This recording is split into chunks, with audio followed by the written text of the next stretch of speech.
The morning sun cast long shadows across Fort Bragg's training grounds as Colonel Marcus Steele adjusted his field cap and surveyed the bustling military base. At 52, he commanded respect through decades of service, his weathered face bearing the marks of countless missions in hostile territories. Today marked the annual Community Outreach Day, where military families gathered to witness demonstrations and enjoy recreational activities on base. Steele had little patience for these civilian events, viewing them as necessary distractions from real military business.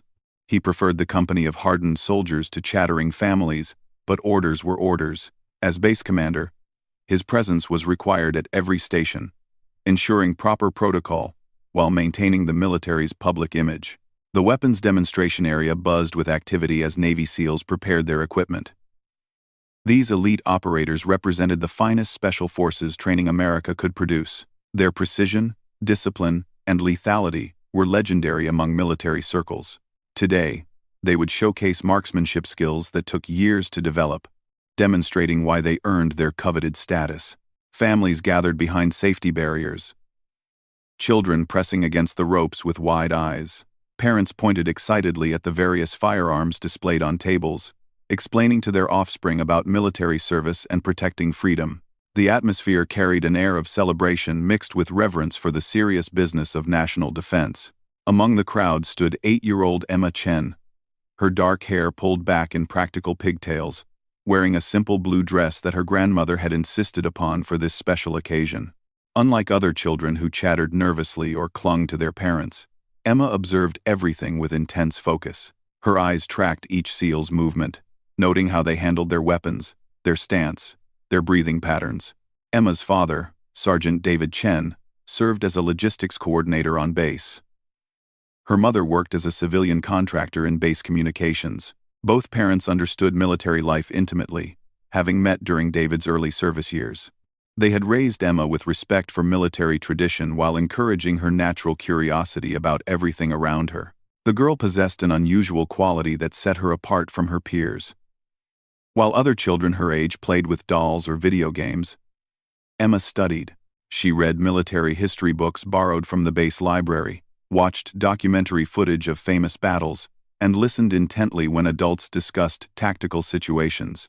Her parents initially dismissed this interest as a phase, but Emma's dedication never wavered. 3 months earlier, Emma had approached her father with an unusual request. She wanted to learn proper shooting technique. David laughed initially, assuming she meant toy guns or video games.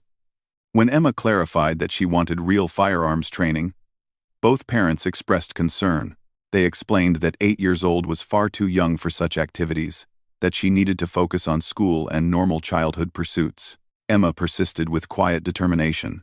She presented research about youth shooting programs, statistics about proper training, reducing accidents, and examples of young people who had learned marksmanship safely under professional supervision. Her arguments were logical, well-reasoned, and delivered with the seriousness of someone much older. Still, her parents remained unconvinced. The family had attended every community outreach event since Emma was 5. She always gravitated toward weapons demonstrations, asking detailed questions that surprised the presenting soldiers. Most adults found her curiosity charming but unusual. They would pat her head, make jokes about having a future soldier in the family, then redirect conversation toward more appropriate topics for children. As the SEAL demonstration began, Emma positioned herself at the front of the crowd. The team leader, Chief Petty Officer Ryan Mitchell, stepped forward to address the audience. Mitchell's reputation preceded him even among Special Forces circles. His accuracy records remained unbroken after 15 years of service, and his training methods had produced some of the military's finest marksmen. "Ladies and gentlemen," Mitchell announced, his voice carrying easily across the gathering, "today we'll demonstrate precision shooting techniques developed through years of specialized training. These skills require dedication, discipline, and respect for the tremendous responsibility that comes with handling firearms." The first SEAL, Petty Officer Jake Harrison, approached the firing line. His target stood 100 yards away, a standard bullseye pattern that would challenge most civilian shooters. Harrison assumed a prone position, his rifle steady against his shoulder. The crowd fell silent as he controlled his breathing, finger moving to the trigger with practiced precision. The shot echoed across the range. Even from the viewing area, spectators could see the bullet had struck near the center ring. Polite applause rippled through the crowd as Harrison stood, demonstrating the professional competence expected from elite military personnel. Emma watched every detail of Harrison's performance. She noted his breathing rhythm, the way he positioned his body to minimize movement, how he aligned the rifle sights before taking his shot. While other spectators focused on the impressive accuracy, Emma studied the technique that made such precision possible. The demonstration continued, with each SEAL taking turns. Distances varied from 50 to 300 yards, showcasing their ability to engage targets at different ranges. Some shots were taken from standing positions, others from kneeling or prone stances. Each operator displayed the consistent accuracy that justified their elite status. Colonel Steele observed from a elevated platform, occasionally nodding approval at particularly impressive shots. These were his men, products of the finest military training available. Their performance reflected well on his command and reinforced the base's reputation for excellence. He felt genuine pride watching these professionals work. As the formal demonstration concluded, Mitchell opened the floor for questions. Adults raised hands, asking about training duration, equipment specifications, and career paths into special forces. The SEALs answered professionally, providing enough detail to satisfy curiosity while maintaining operational security. Emma's hand shot up among the adult questioners. Mitchell noticed the small figure in the front row and smiled indulgently. "Yes, young lady. What's your question, Chief Petty Officer Mitchell?" Emma began, her voice clear and confident. "I've been observing your shooting techniques, and I was wondering if I could try a few shots myself. I believe I could demonstrate some accuracy if given the opportunity." The crowd erupted in amused laughter. Parents chuckled at the adorable request from such a young child. Even the SEALs grinned at Emma's boldness. Children often made such innocent requests during these events, not understanding the complexity and danger involved in military activities. Colonel Steele's expression darkened immediately. This sort of disruption was exactly what he had feared about civilian events. Children making inappropriate requests, parents failing to control their offspring, the whole carefully planned demonstration turning into chaos. He stepped down from his platform, his commanding presence immediately noticeable as he approached the situation. "Absolutely not," Steele declared, his voice cutting through the laughter like a blade. "This is a military installation, not a playground. Weapons demonstrations are serious affairs, conducted by trained professionals, not entertainment for children seeking attention." The crowd fell silent under the colonel's stern rebuke. Emma's parents moved forward, clearly embarrassed by their daughter's request and the commanding officer's public correction. David Chen's face flushed red as he prepared to apologize for his daughter's behavior and remove her from the situation. Emma, however, stood her ground. She looked directly at Colonel Steele, showing no sign of intimidation despite the significant difference in their ranks and ages. "With respect, Colonel, I wasn't seeking attention. I was making a serious request based on my observation and study of marksmanship techniques." Steele's eyes narrowed. He had dealt with insubordination from seasoned soldiers, but this level of defiance from a child struck him as particularly inappropriate.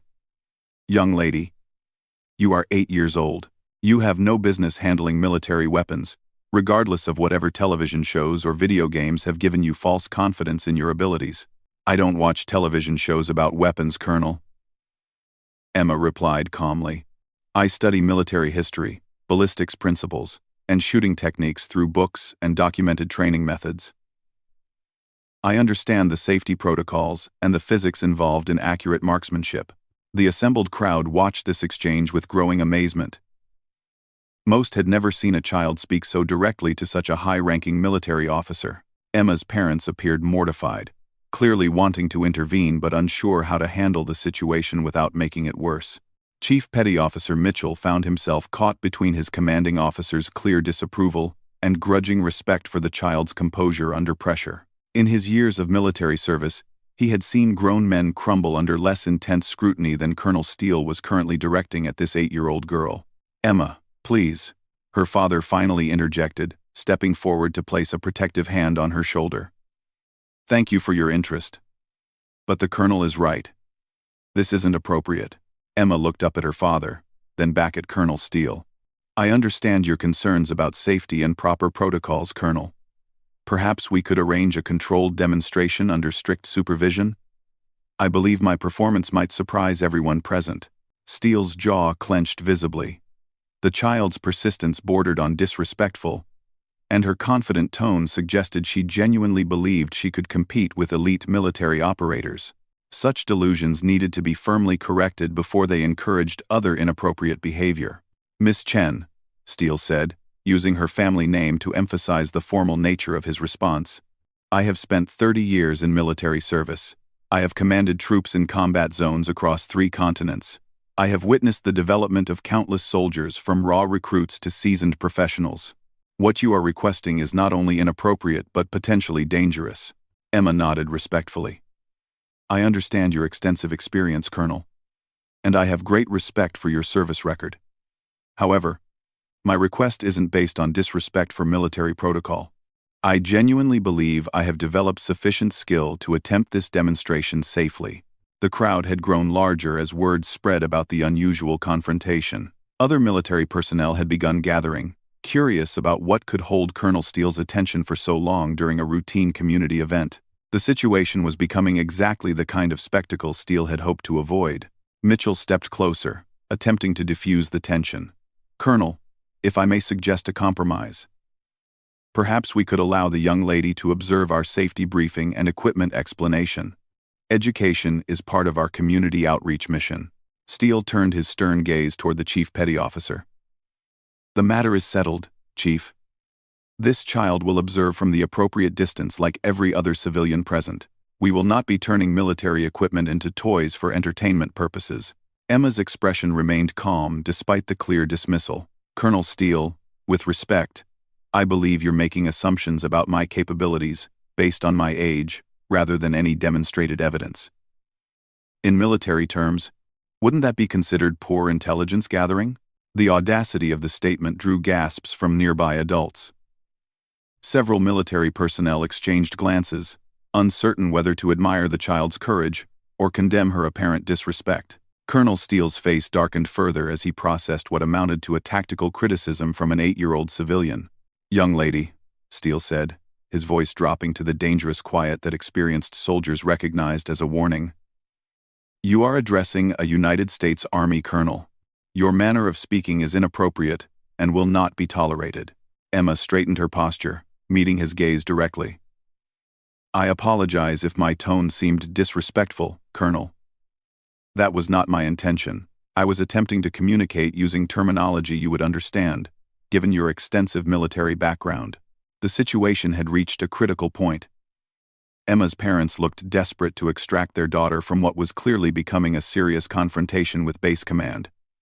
Other families began moving away, sensing the tension and unwilling to be associated with what appeared to be a disciplinary situation.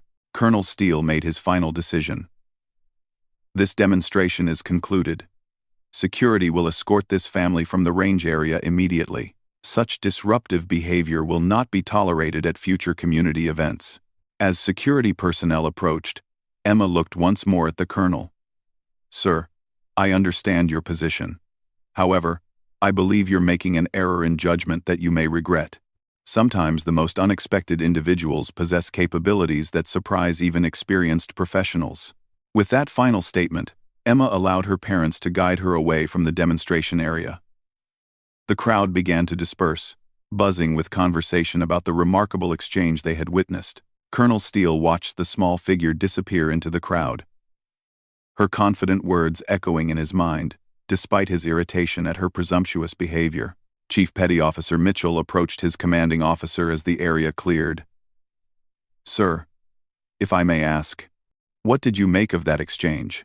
Steele adjusted his cap, his expression still stern. What I made of it, Chief, is that civilian parents need to teach their children proper respect for military authority. That girl's behavior was completely inappropriate, regardless of whatever books she claims to have read. Mitchell nodded diplomatically, though privately he found himself impressed by Emma's composure under such intense pressure. In his experience, Confidence under fire often indicated potential that shouldn't be dismissed too quickly. However, he kept these thoughts to himself, understanding his colonel's position on maintaining proper military protocol. As the day's events concluded, Colonel Steele returned to his office with the incident still bothering him. The child's final words carried an undertone of certainty that he found unsettling. Throughout his career, he had learned to trust his instincts about people, but Emma Chen defied easy categorization. Her behavior seemed too calculated for typical childhood attention-seeking, yet too bold for someone genuinely intimidated by authority. Emma walked quietly between her parents as they left the range area, already planning her next approach. The colonel's dismissal had been expected but disappointing. She understood his concerns about safety and protocol, but she also knew her own capabilities. Somehow, she would need to find a way to demonstrate those capabilities in a manner that couldn't be dismissed or ignored. The encounter had planted seeds of doubt in several minds present that day. While Colonel Steele remained convinced of his correct decision, others began to wonder what might have happened if they had allowed the confident young girl to attempt her requested demonstration. The question would linger in the days to come, growing stronger as Emma's determination to prove herself became increasingly apparent to everyone around her. 3 days after the confrontation at the range, Emma sat cross-legged on her bedroom floor, surrounded by military manuals, ballistics charts, and shooting technique guides borrowed from the base library. Her parents had initially grounded her for what they considered disrespectful behavior toward Colonel Steele, but Emma's quiet determination and methodical study habits had convinced them that her interest ran deeper than childhood rebellion. David Chen stood in the doorway, watching his daughter trace trajectory calculations with her finger while cross-referencing wind speed tables. The sight both impressed and worried him. At 8 years old, most children played with toys or watched cartoons. Emma studied military tactics with the focus of a graduate student, preparing for comprehensive examinations. "Emma," David said, settling beside her on the floor, "we need to talk about what happened at the demonstration." Emma looked up from her calculations, her expression serious but not defiant. "I know you're concerned about my behavior, Dad, but I wasn't trying to be disrespectful to the colonel. I genuinely believe I could have performed well if given the opportunity." David picked up one of the manuals, noting the detailed annotations Emma had made in the margins. Her handwriting was neat and precise, with questions and observations that demonstrated genuine understanding of complex concepts. "Sweetheart, the colonel has 30 years of experience. When he says something isn't appropriate, there are usually good reasons." "I understand that," Emma replied. "But experience can sometimes create blind spots. Just because something hasn't been done before doesn't mean it can't be done." Military history is full of examples where unconventional approaches succeeded when traditional methods failed. Her father found himself struggling to argue with logic that seemed far too advanced for his daughter's age. Emma had always been precocious, but her recent focus on military subjects had reached levels that concerned both parents. They worried about encouraging what might be an unhealthy obsession, while also recognizing that her interest appeared genuine and deeply researched. "What exactly are you hoping to achieve?" David asked. "Even if you could somehow convince people to let you try shooting, what would that prove?" Emma set down her ballistics chart and faced her father directly. "It would prove that capability shouldn't be judged by age or appearance. The military teaches that mission success depends on utilizing all available resources effectively. Dismissing potential assets based on preconceived notions is poor tactical thinking." David felt a mixture of pride and concern at his daughter's articulate response. Emma's analysis was correct from a strategic perspective, but the social and safety implications remained problematic. An 8-year-old handling military firearms would create significant political and liability issues, regardless of her actual skill level. "Emma, even if you're right about the tactical principles, there are practical considerations: insurance, safety regulations, public perception.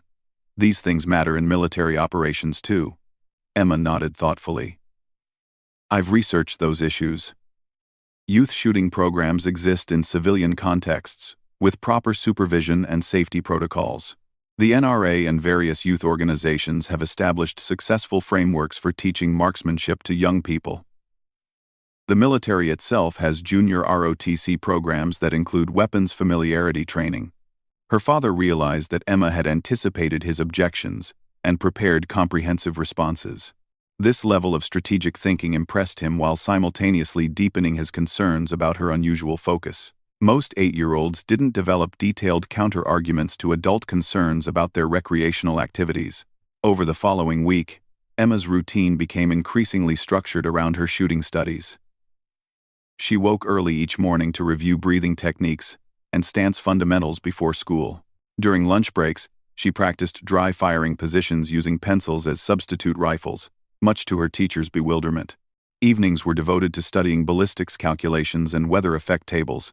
Her mother, Sarah Chen, initially tried to redirect Emma's attention toward more conventional childhood activities. She signed Emma up for dance classes, bought art supplies, and suggested various sports programs. Emma participated politely but without enthusiasm, always returning to her military studies whenever free time became available. "David, I'm starting to worry that this has become an obsession," Sarah confided to her husband one evening, after Emma had spent 3 hours practicing sight alignment using a ruler and tape measure. "This isn't normal behavior for a child her age."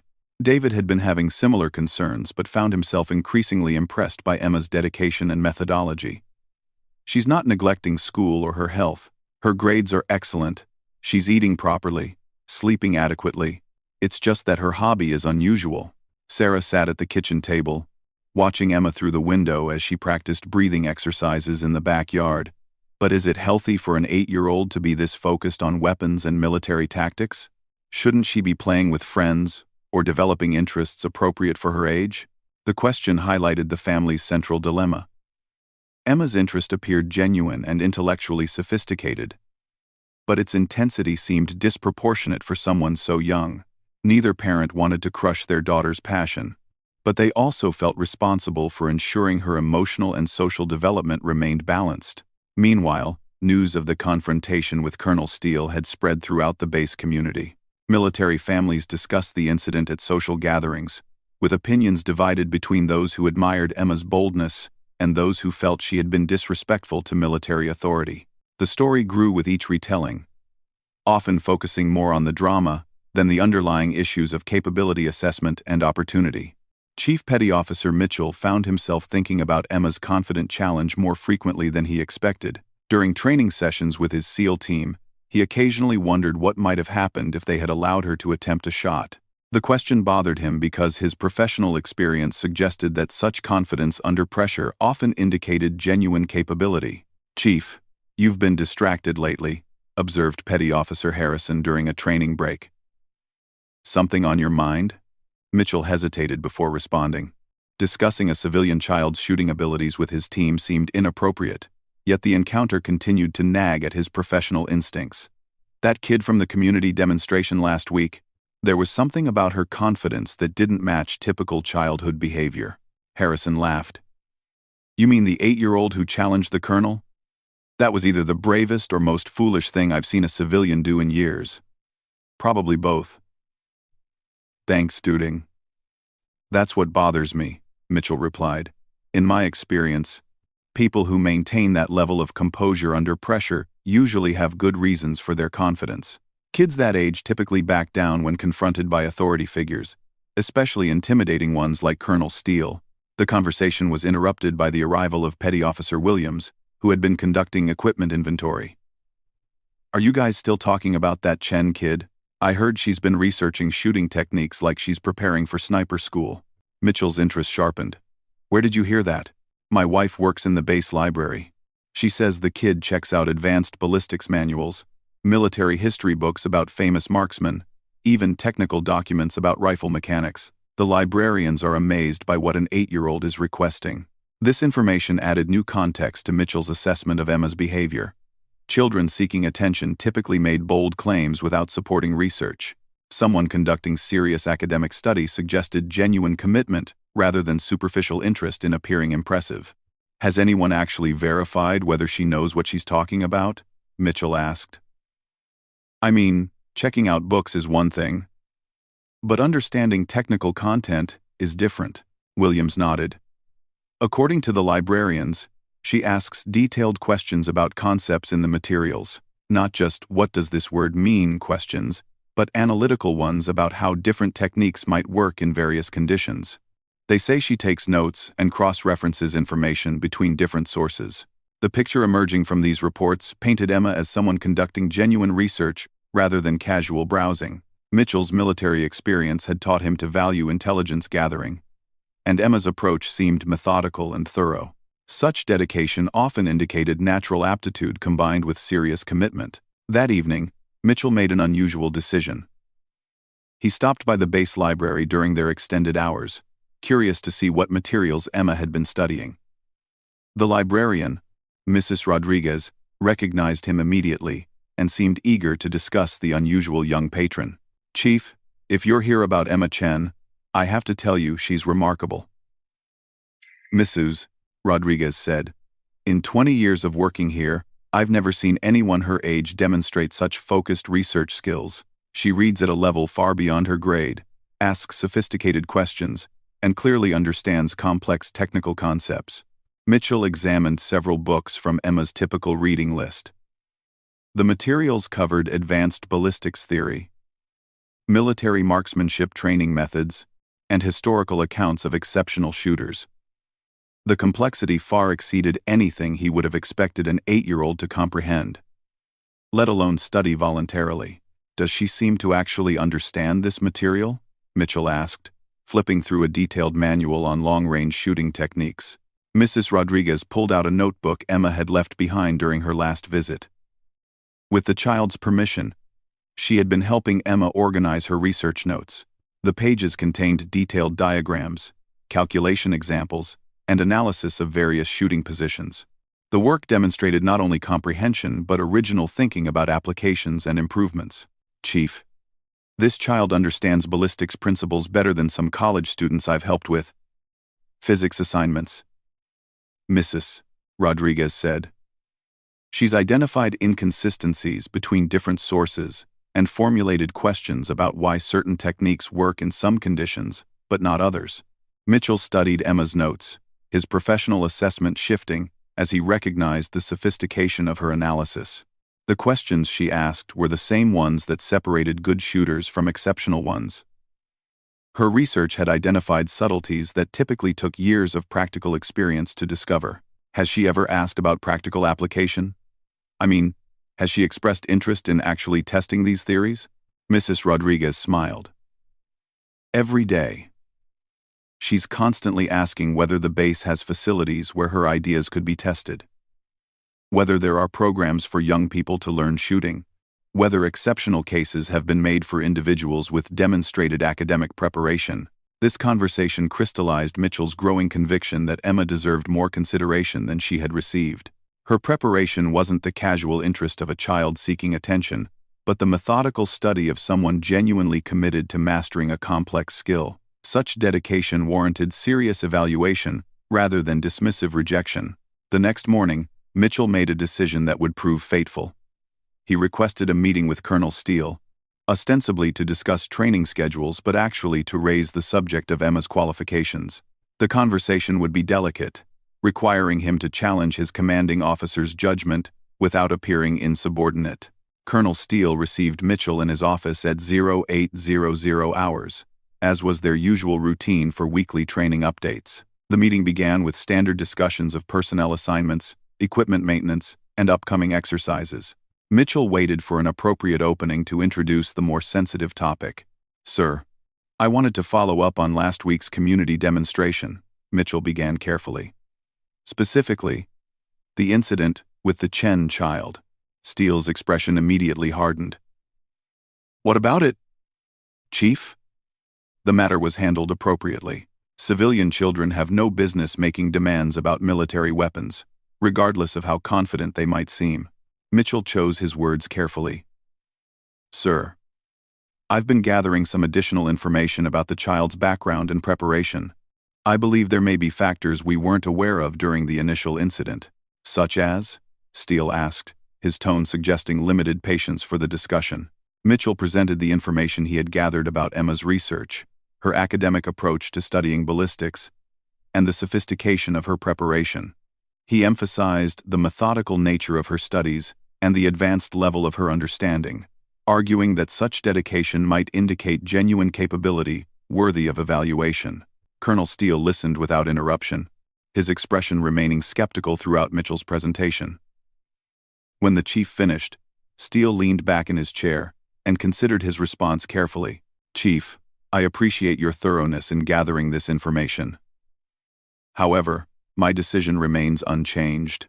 An 8-year-old child handling military weapons would create unacceptable risks and send inappropriate messages about our safety standards, regardless of how many books she might have read."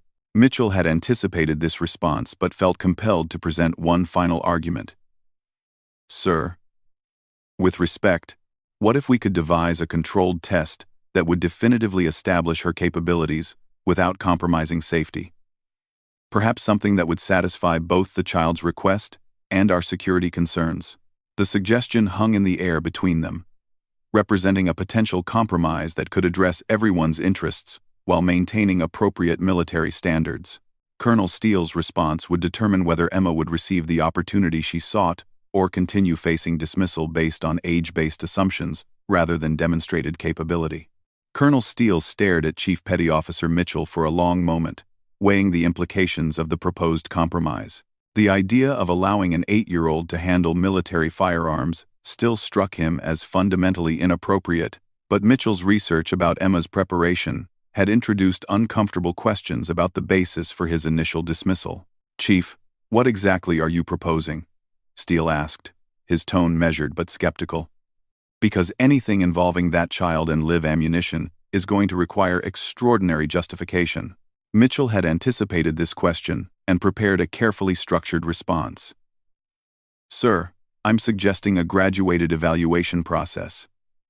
Start with safety protocols and theoretical knowledge testing. If she demonstrates genuine competency at each level, we proceed to the next. If she fails at any point, the evaluation ends immediately." The proposal had merit from a military assessment perspective.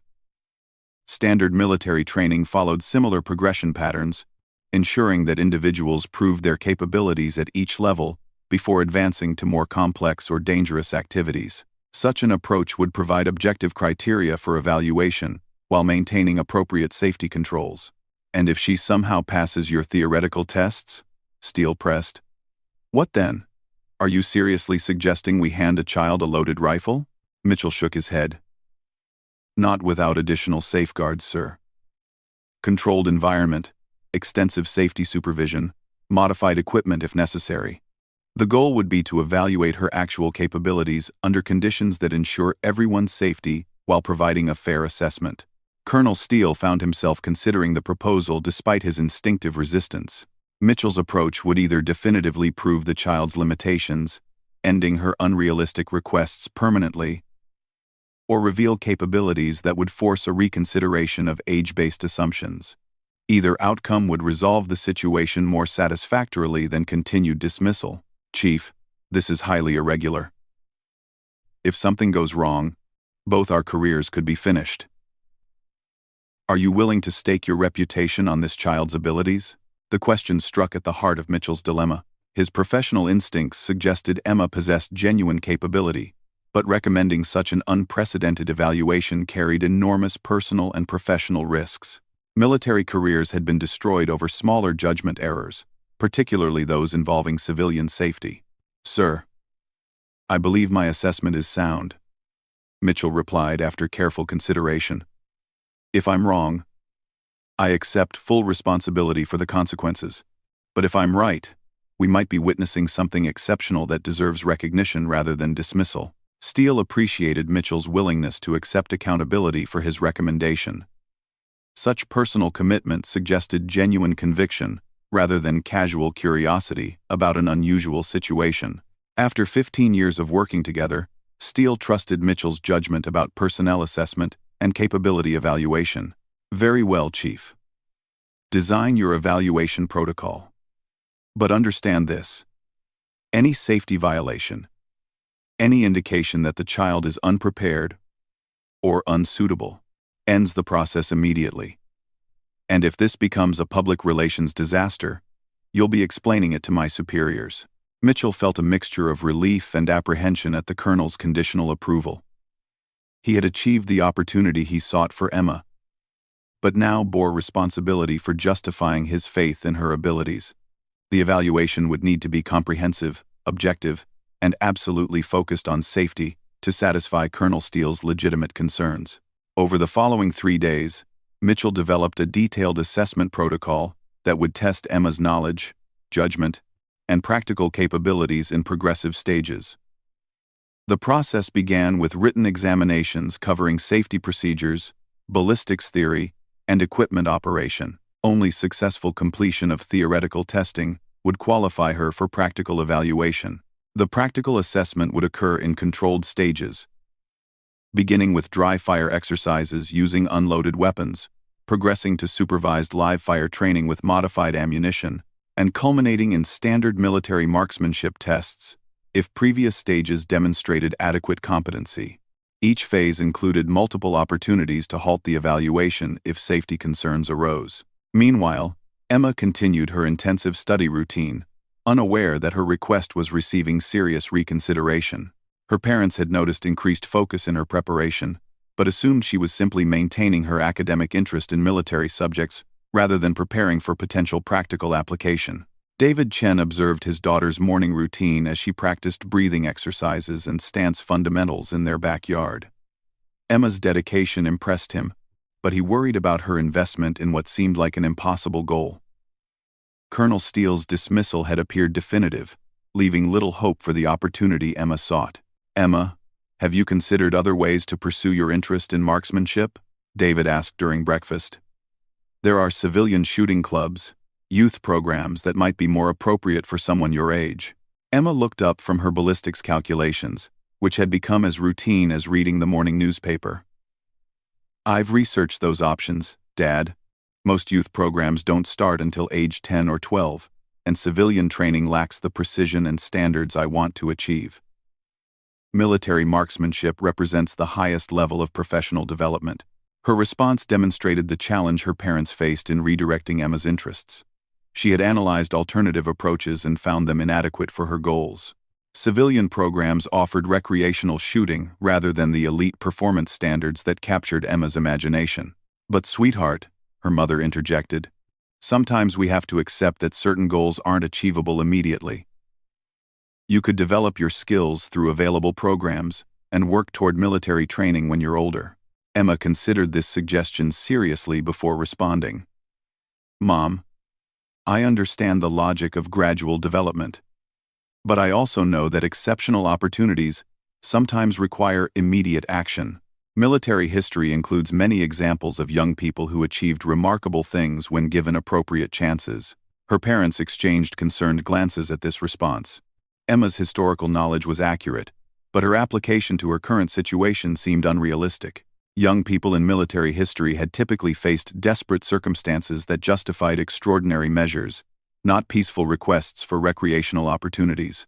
That afternoon, Mitchell made an unexpected visit to the Chen family home. His arrival surprised both parents, who assumed military personnel would only visit their residence for official business or emergencies. Emma answered the door and immediately recognized the SEAL chief from the demonstration. "Good evening, Chief Petty Officer Mitchell," Emma said with perfect military courtesy.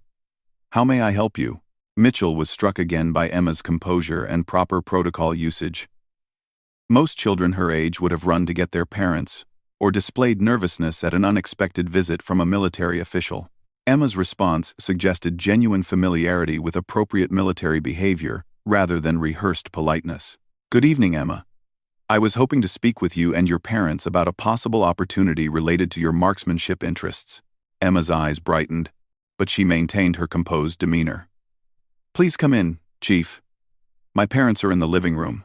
As Mitchell entered the house, he noted the military precision with which Emma had organized her study materials. Books were arranged by subject and frequency of use, notes were filed systematically, and practice equipment was maintained in perfect condition. Such organization suggested serious commitment rather than casual hobby interest. David and Sarah Chen greeted Mitchell with surprise and concern, uncertain why a Navy SEAL would request a personal meeting with their family. Mitchell's reputation on base was excellent, suggesting that whatever brought him to their home was legitimate rather than problematic. "Mr. and Mrs. Chen, I want to discuss your daughter's request for marksmanship evaluation," Mitchell began directly. "After additional consideration and research, I believe Emma may have been dismissed prematurely. I've received permission to conduct a comprehensive assessment of her capabilities." The announcement stunned both parents. They had assumed Colonel Steele's rejection was final, ending Emma's hopes for military training opportunities. The possibility that her request might receive serious reconsideration seemed almost impossible to believe. Emma, however, showed no surprise at Mitchell's announcement. "What type of assessment will be conducted, Chief? What criteria will determine success or failure at each evaluation stage?" Her immediate focus on specific details rather than excitement about the general opportunity impressed Mitchell further. Professional soldiers typically responded to new missions by seeking operational parameters rather than celebrating preliminary approvals. Emma's reaction suggested tactical thinking rather than emotional response. Mitchell outlined the evaluation protocol he had designed, explaining each stage and the requirements for advancement. Emma listened intently, occasionally asking clarifying questions about specific procedures or safety protocols. Her questions demonstrated familiarity with the concepts being discussed and genuine understanding of the evaluation's structure. "When would this assessment begin?" Emma asked, after Mitchell finished his explanation. "Tomorrow morning, 0800 hours. If you're prepared to proceed," Mitchell replied. "The entire evaluation could take several days, depending on your performance at each stage. Are you ready to begin immediately?" Emma nodded without hesitation. "I've been preparing for this opportunity for months. I'm ready to demonstrate my capabilities whenever you determine appropriate." Her parents, however, still struggled to process the dramatic change in circumstances. The possibility that their 8-year-old daughter might actually receive the military evaluation she had requested seemed surreal. They had assumed her interest would remain theoretical, not progress to practical application. "Chief Mitchell," Sarah said carefully, "we appreciate your willingness to consider Emma's request. But are you certain this is safe? She's still very young, regardless of how much she's studied." Mitchell understood their concerns and had prepared for such questions. "Mrs. Chen, the evaluation is designed with safety as the primary consideration. Emma will only advance to practical shooting if she demonstrates complete mastery of theoretical knowledge and safety protocols. If any concerns arise at any stage, the assessment ends immediately." David looked at his daughter, who was reviewing the evaluation criteria with obvious excitement despite her controlled demeanor.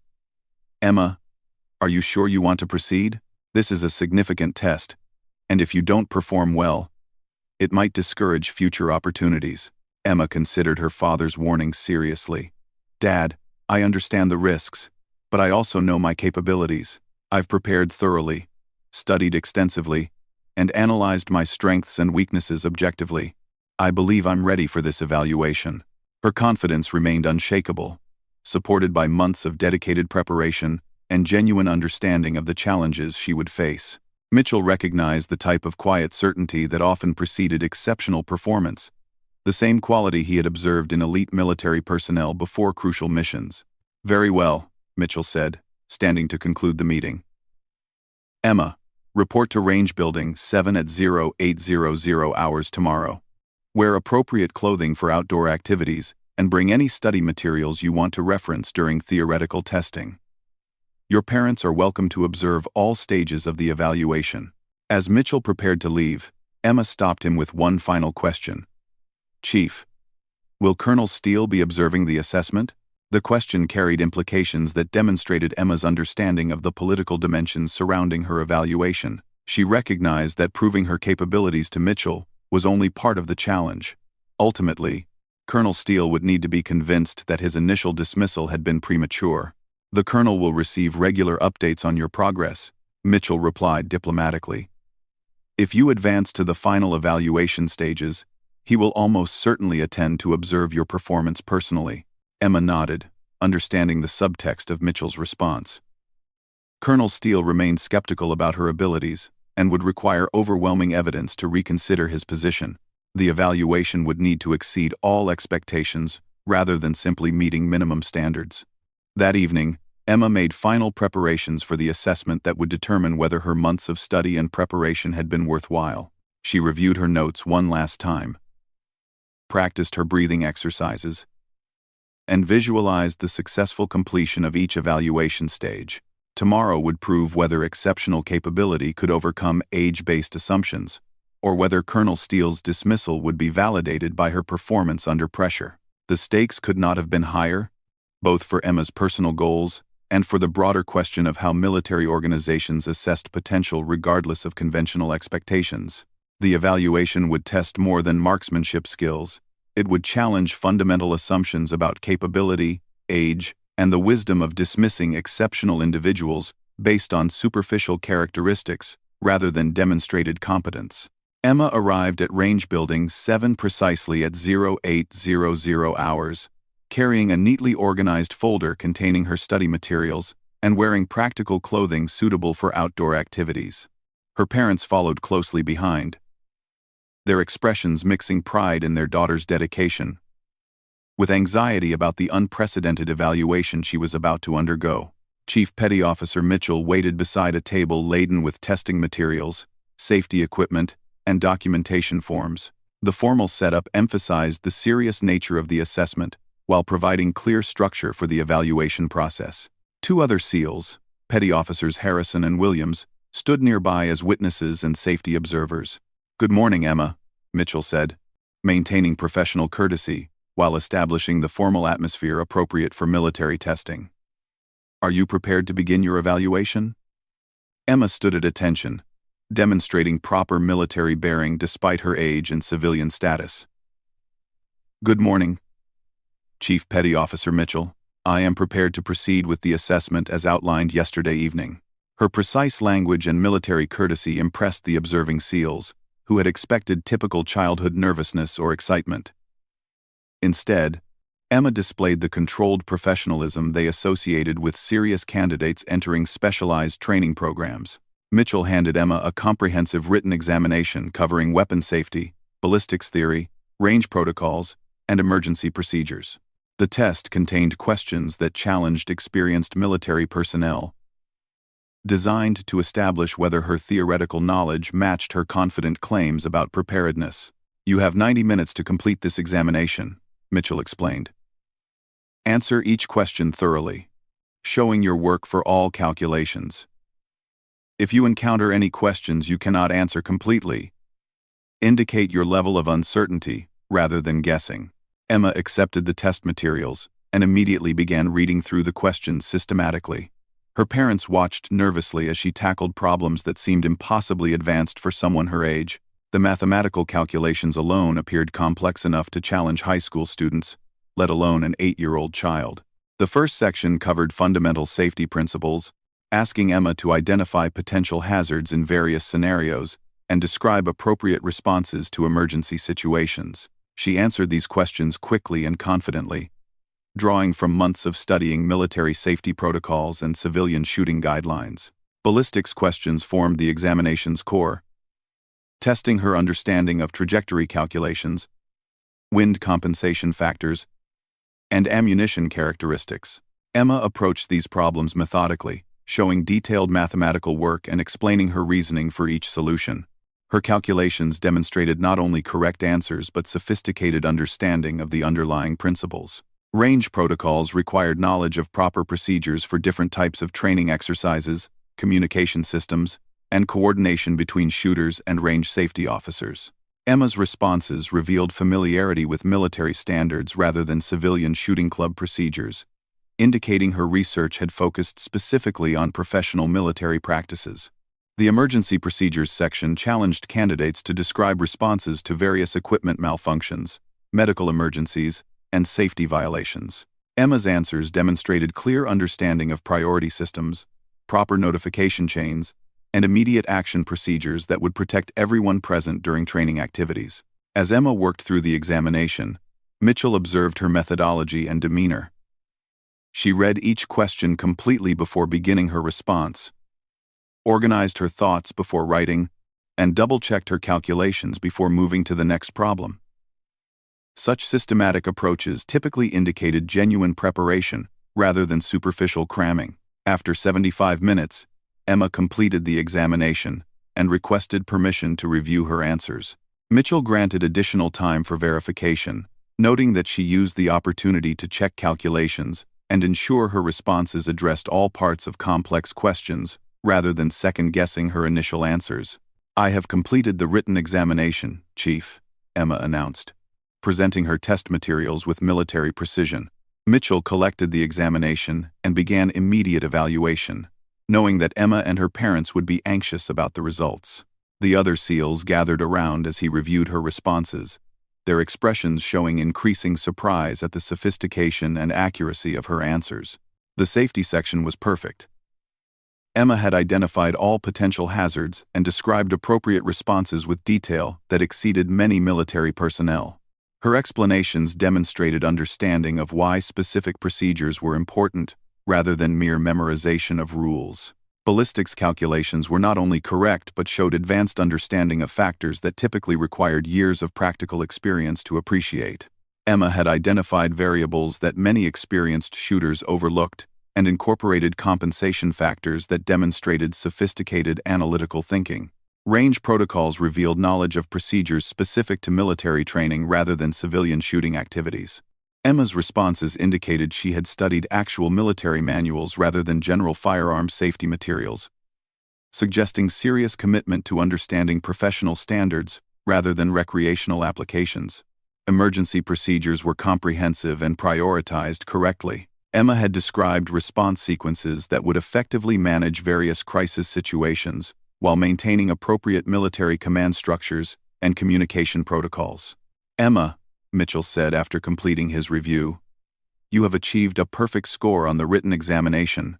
Your responses demonstrate mastery of theoretical knowledge at a level that exceeds many experienced military personnel."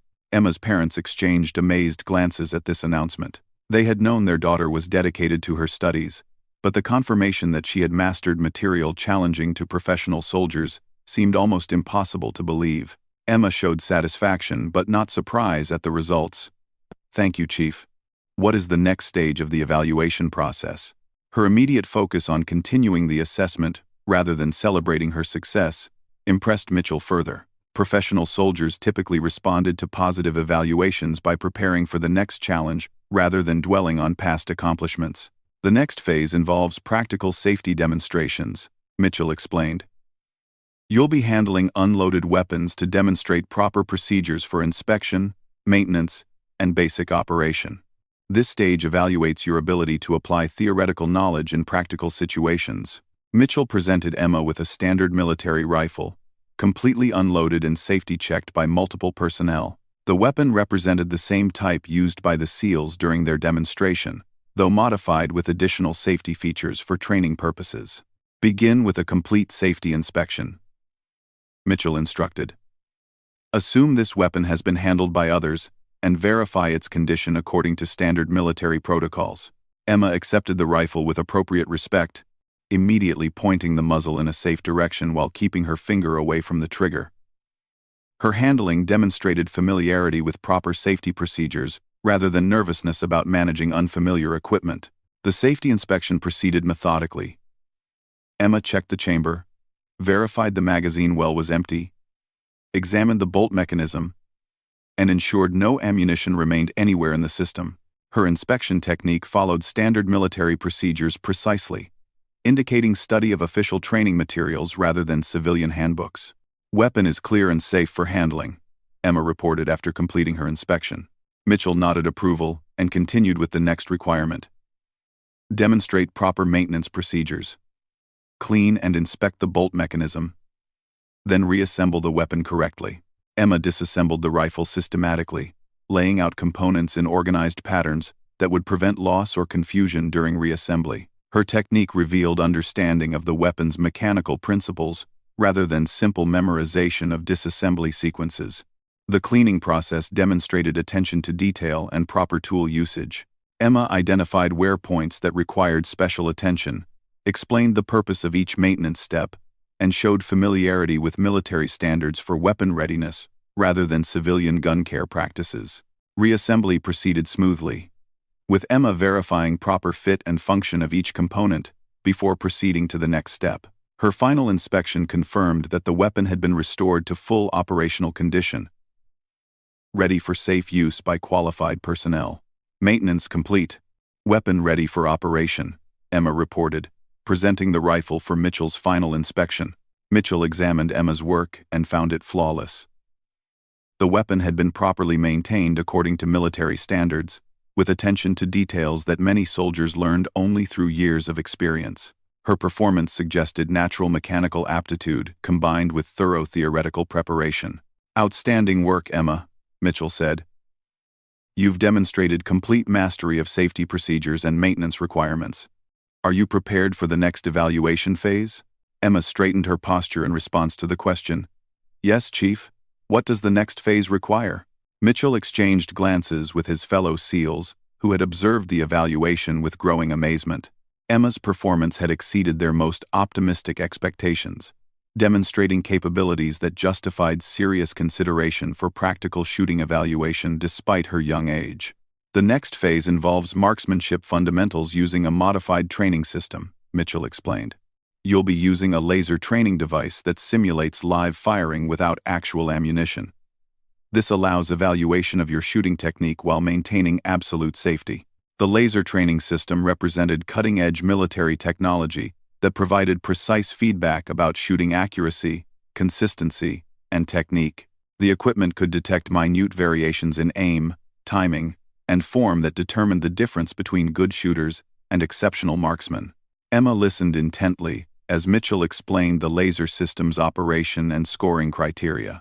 The evaluation would measure not only accuracy but also consistency, adaptability to different ranges and conditions, and performance under simulated pressure situations. "This system will provide objective measurements of your marksmanship capabilities," Mitchell continued.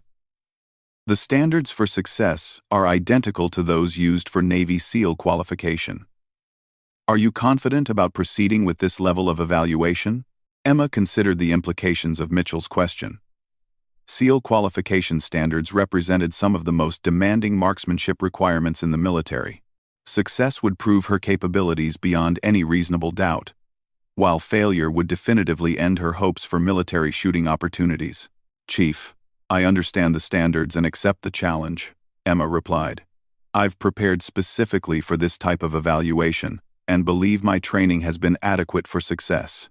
Her unwavering confidence continued to impress the observing military personnel. Most experienced soldiers showed some nervousness when facing SEAL qualification standards, recognizing the difficulty and importance of such evaluations. Emma's calm acceptance suggested either exceptional preparation or dangerous overconfidence. Mitchell began setting up the laser training system while Emma reviewed the scoring criteria and firing positions she would need to demonstrate. The evaluation would test her abilities from standing, kneeling, and prone positions at various simulated distances, requiring adaptability and consistent technique across multiple scenarios. As the equipment calibration proceeded, Colonel Steele arrived unannounced to observe the assessment. His presence immediately raised the stakes, as Emma would now be performing under the direct scrutiny of the officer who had initially dismissed her capabilities. The evaluation had become more than a test of marksmanship. It would determine whether exceptional ability could overcome institutional skepticism about age-based limitations. Emma noticed the colonel's arrival but showed no change in her focused preparation. She continued reviewing her notes and visualizing successful performance, maintaining the professional concentration that had impressed everyone present throughout the evaluation process. The stage was set for a definitive test of Emma's abilities, one that would either validate her months of preparation or confirm Colonel Steele's initial assessment about the inappropriateness of her ambitious request. The outcome would influence not only Emma's future opportunities but also broader questions about how military organizations identified and developed exceptional talent, regardless of conventional expectations. Colonel Steele positioned himself at the observation area, his expression stern and skeptical as he watched Emma prepare for the laser marksmanship evaluation. His presence added considerable tension to an already challenging situation, as everyone present understood that Emma would need to perform exceptionally well to change the colonel's negative assessment of her capabilities. "Chief Mitchell," Steele said quietly. I trust you understand that this evaluation must meet the highest standards. Any accommodation or modification of normal procedures would invalidate the results and reflect poorly on our professional judgment. Mitchell nodded, understanding the implicit warning in his commanding officer's words. The evaluation would need to be conducted with absolute adherence to standard military protocols, providing Emma no advantages that might allow artificial success. Her performance would be measured against the same criteria used for elite Special Forces personnel. Emma completed her final preparations and approached the firing line with calm determination. The laser training system had been calibrated to SEAL qualification standards, requiring precision that challenged even experienced military marksmen. The scoring system would record every simulated shot with accuracy, measured in fractions of inches. Emma, Mitchell announced, you will complete a standard Navy SEAL marksmanship qualification course using this laser training system. The course consists of 40 shots from 4 different positions at varying distances. Minimum qualifying score is 32 hits within the designated scoring zones. Do you understand the requirements? Emma studied the target configurations and distance markers before responding. I understand the requirements, Chief. 40 shots, 4 positions. Minimum score of 32 qualifying hits. What is the time limit for course completion? 20 minutes total, Mitchell replied. 5 minutes per position, with equipment transitions between each phase. Ready to begin when you give the command.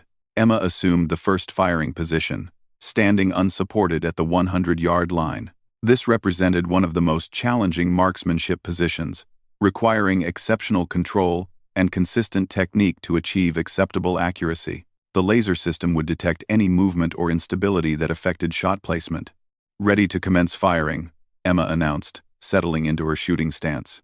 Mitchell activated the laser system and began the evaluation timer. You may begin firing when ready. Emma's first shot struck the center of the target scoring zone, registering a perfect hit on the precision measurement system. Her breathing control and trigger technique demonstrated the advanced fundamentals she had studied and practiced during months of preparation.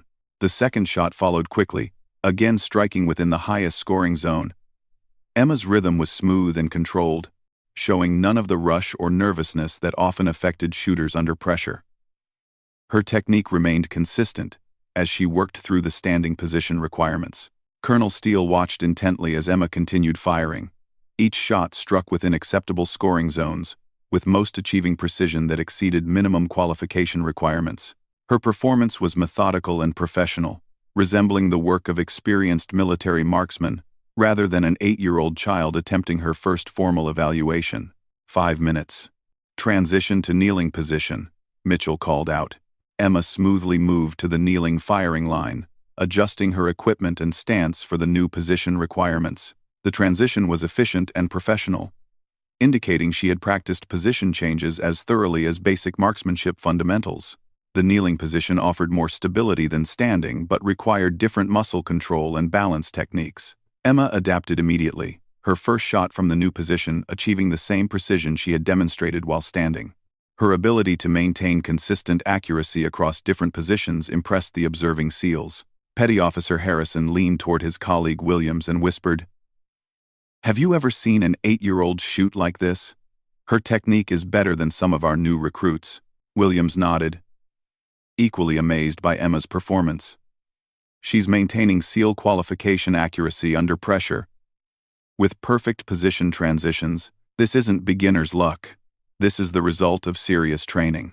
Emma continued her systematic progression through the kneeling position requirements, each shot demonstrating the same controlled precision that had characterized her standing performance. Her breathing remained steady, her trigger control was consistent, and her focus appeared unshakable, despite the high-stakes evaluation environment. Colonel Steele's expression gradually shifted from skepticism to grudging recognition as Emma's performance continued to exceed all reasonable expectations. Her accuracy was not only meeting SEAL qualification standards but approaching the level of elite military marksmen with years of professional experience. 10 minutes? Transition to sitting position, Mitchell announced. The sitting position provided additional stability, while still challenging the shooter's technique and consistency. Emma's transition was again smooth and efficient, demonstrating practiced familiarity with multiple shooting positions rather than theoretical knowledge alone. Her accuracy from the sitting position, if anything, improved slightly as the additional stability allowed even more precise shot placement. The laser system registered hit after hit within the highest scoring zones, building a qualification score that would be impressive for any military personnel regardless of age or experience level. Emma's parents watched in amazement as their daughter demonstrated capabilities they had never seen practically applied. Her months of study and preparation had clearly produced genuine mastery rather than academic knowledge alone. The confident claims that had led to her confrontation with Colonel Steele were being validated through measurable performance under professional evaluation conditions. 15 minutes. Transition to prone position, Mitchell called out. The prone position represented the most stable shooting platform, typically producing the highest accuracy for qualified marksmen. Emma settled into position with practiced ease, demonstrating familiarity with proper prone technique and equipment placement.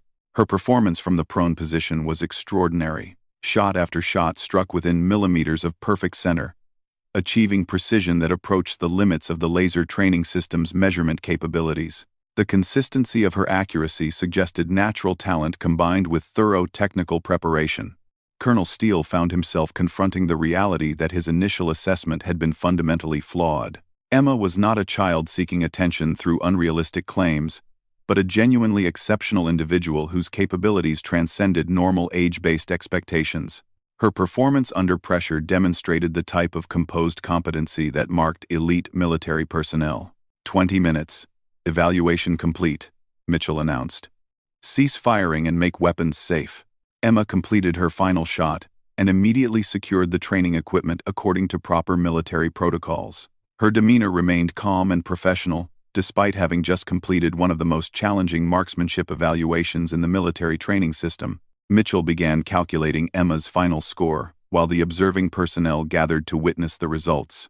The tension was palpable as everyone understood that Emma's performance would either vindicate her confident claims or reveal limitations that had been masked by the evaluation's structure. Emma, Mitchell announced, you have achieved a perfect score of 40 hits within qualifying zones, with 37 shots registering within the highest precision category. This represents performance that exceeds Navy SEAL qualification standards and approaches expert marksman certification levels. The announcement stunned everyone present except Emma, who had expected success based on her thorough preparation and understanding of her own capabilities. Her parents struggled to process the reality that their 8-year-old daughter had just outperformed elite military personnel in one of the most demanding marksmanship evaluations available. Colonel Steele approached Emma directly, his expression a mixture of amazement and professional respect. The child who had challenged his authority weeks earlier had just demonstrated abilities that forced him to reconsider fundamental assumptions about capability assessment and institutional judgment. Miss Chen, Colonel Steele said formally, I owe you an apology. Your performance today has been exceptional by any standard, and my initial dismissal of your capabilities was clearly inappropriate. You have demonstrated marksmanship skills that would qualify you for advanced military training programs if age restrictions did not apply. Emma accepted the colonel's acknowledgement with quiet dignity. Thank you, Colonel Steele. I understand why my initial request seemed inappropriate. I hope today's evaluation has demonstrated that capability shouldn't be prejudged based on conventional expectations. Her gracious response to vindication impressed everyone present. Rather than showing triumph or satisfaction at proving her critics wrong, Emma maintained the professional courtesy and humility that characterized genuine military bearing. Chief Petty Officer Mitchell stepped forward to address the broader implications of Emma's performance. Sir, this evaluation raises interesting questions about how we identify and develop exceptional talent. Emma's achievements suggest that traditional age-based restrictions might cause us to overlook individuals with genuine capabilities. Colonel Steele nodded thoughtfully, recognizing the validity of Mitchell's observation. Military effectiveness depended on identifying and utilizing all available resources efficiently. Dismissing exceptional capability based on superficial characteristics represented poor resource management and flawed tactical thinking. What do you recommend, Chief? Steele asked. We cannot simply ignore regulations and safety requirements. regardless of this young lady's impressive abilities? Mitchell had anticipated this question and prepared recommendations that would address both Emma's exceptional situation and broader policy considerations. Sir, I suggest we establish a formal evaluation protocol for exceptional cases that allows proper assessment while maintaining appropriate safety standards. Emma's case demonstrates that such evaluations can be conducted safely when properly structured. The proposal made sense from both practical and policy perspectives. Military organizations needed mechanisms for addressing exceptional situations that didn't fit standard procedures. Emma's successful evaluation provided a model for future assessments of unusual but potentially valuable capabilities. Emma listened to this discussion with obvious interest, understanding that her performance might influence opportunities for other exceptional individuals who faced similar age-based restrictions. Her personal achievement had broader implications for how military institutions approached capability assessment and resource development. Emma, Colonel Steele said, turning back to address her directly, while current regulations prevent your enrollment in military training programs, your demonstrated capabilities deserve recognition and support. We will work with your parents to identify appropriate development opportunities that can help you continue advancing your skills. This commitment represented a significant shift from Colonel Steele's initial dismissive response to Emma's request. Her exceptional performance had not only vindicated her personal capabilities but also influenced institutional thinking about talent identification and development policies. As the evaluation concluded, Emma began organizing her equipment and study materials with the same methodical precision she had demonstrated throughout the assessment. Her performance had exceeded everyone's expectations while providing objective validation of months of dedicated preparation and study. The day's events would be remembered as a turning point in how Fort Bragg approached exceptional talent assessment, regardless of age or conventional expectations. Emma had proven that capability could emerge in unexpected forms, and that institutional judgment should be based on demonstrated performance rather than superficial assumptions about limitations. Her achievement opened new possibilities not only for her own development but for future exceptional individuals who might face similar skepticism about their abilities. The laser marksmanship evaluation had become more than a test of shooting skills. It had challenged fundamental assumptions about how military organizations identified, assessed, and developed exceptional human capabilities. Colonel Steele's final words captured the significance of what had occurred. Miss Chen, you have taught us all an important lesson about the dangers of prejudging capability based on appearance rather than performance. Your achievement will influence how we approach similar situations in the future, ensuring that exceptional talent receives appropriate recognition regardless of when or where it emerges. Emma's quiet response reflected the maturity that had characterized her throughout this remarkable journey. Thank you, Colonel. I hope my experience helps other people get fair opportunities to show what they can do when given appropriate chances to prove themselves. The 8-year-old girl who had been dismissed as presumptuous and inappropriate had demonstrated capabilities that surpassed elite military personnel, forever changing how Fort Bragg would assess exceptional talent and proving that true capability knows no age limits when supported by dedication, preparation, and the courage to pursue excellence despite skeptical resistance.